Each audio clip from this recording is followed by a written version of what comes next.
Hi everyone, I'm happy to be here with all of you to talk about curation today.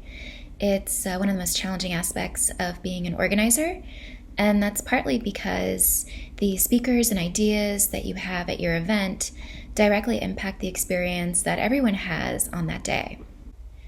Curation is also challenging because you are all driving TED's mission by defining which ideas are worth spreading.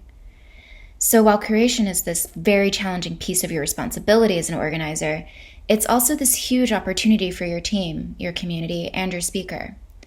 So today I want to help you turn some of these challenges into your greatest opportunities. The first challenge is a big one, just knowing where to start. There are seemingly an infinite number of ideas to select for a TEDx stage. In an ocean of possibilities, how do you find those ideas? One way to do this is to have a nomination form, but it is a significant undertaking to swim through what will likely be a large number of submissions. First of all, you don't have to accept submissions from the public, but since it's a great way to engage your community and perhaps cover some of your own blind spots, you just have to make the process work for you. Here are some tips to make it more manageable, effective, and efficient. If you're going to accept submissions from the public, instead of a nomination form, make it an application. TED actually does this with their idea search. They require a written application and a 1-minute video, and eventually found 11 speakers for TED 2020, like Ariel Waldman and Adeola Fehun. But don't stop here. Instead of relying on a single curation source, develop a multi-pronged strategy that includes many sources. When I spoke with the TEDx Mile High curator on our panel at TED Women last year, she described their in-person audition process. This is a great chance to hear their idea, get a sense for their preparedness for the stage, and whether or not they respond well to feedback. If finding committed volunteers to invest a lot of time in doing this kind of research, then try establishing a brain trust. They can provide referrals, recommendations, and introductions. It's low lift for them, and it makes the individual workload a lot less for everybody else. And even when your event is over, keep in touch with your speakers so they can become part of your brain trust in the future. The next challenge is location. Depending on the location of your event, you may find it challenging to find local ideas or even support a program that is prepared to bring in speakers from out of your town or region. First of all, it's really important to have some local speakers at your event. While TED does its best to find ideas far and wide, you are uniquely suited to do this in your community, and you should celebrate that. Look at universities in the region, explore research institutions nearby, attend lots of events with speeches, panels, and even the occasional book club. It's even helpful to set up super precise Google alerts for topics and keywords that interest you. But maybe you do want some folks from out of town.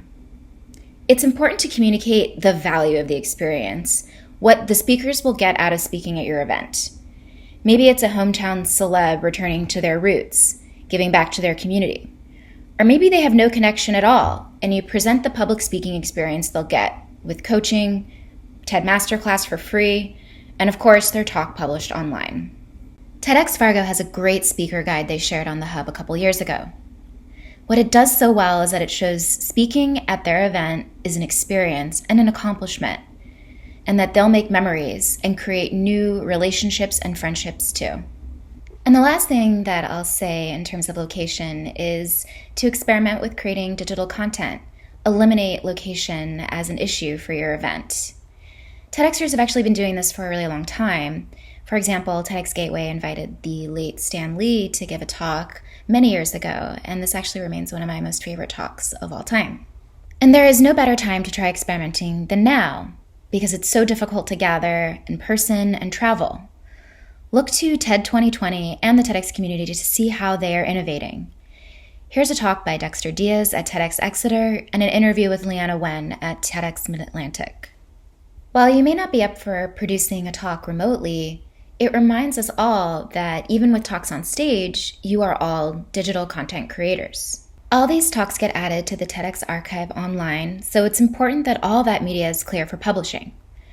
Which brings me to our next and last challenge for today, following the guidelines.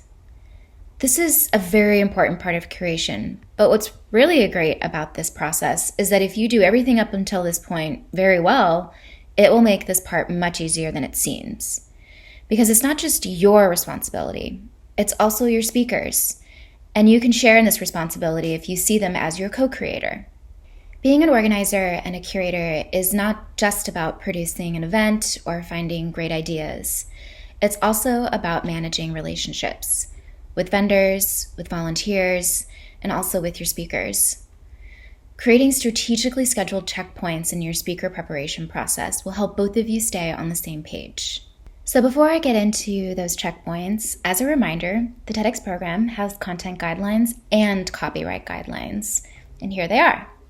There are a number of resources for you, your team, and your speaker to reference in order to create responsible content fit for the TEDx channel. And it starts right at the beginning. In an application, ask the speaker to confirm they've read these guidelines and that they can give a talk that doesn't overstep the rules set forth by TED. And explain to them that if it doesn't, then maybe the TEDx stage is not the right place to share their idea at this time. And then in calls for auditions, ask speakers to provide a reference list for any facts or figures that support the validity of their idea. And of course, check them after. Next, when you invite a speaker, ask them to confirm that they've read and can agree to follow these guidelines. And explain that overstepping these guidelines may prevent the talk from getting published or even interfere with renewing your TEDx license in the future. Check first, second, third, all drafts of scripts and presentation slides. And remember to gather supporting resources and links along the way. This will lighten the fact-checking load at the end of the process and also create a space for red flags to emerge and for you to troubleshoot early on. This way you can have a good talk for your event and maybe prevent bad information coming to the stage altogether. And then check final drafts with ample time to discuss any last-minute changes. This is so poor information or uncleared images don't make their way to the event day and eventually online in the TEDx archive. Lastly, when the event is over and the videos are getting edited, you still have an opportunity to edit a data point on a slide or add an image attribution. Checking in at these critical moments will help you manage the relationship with your speaker and hopefully make a great talk. Thank you.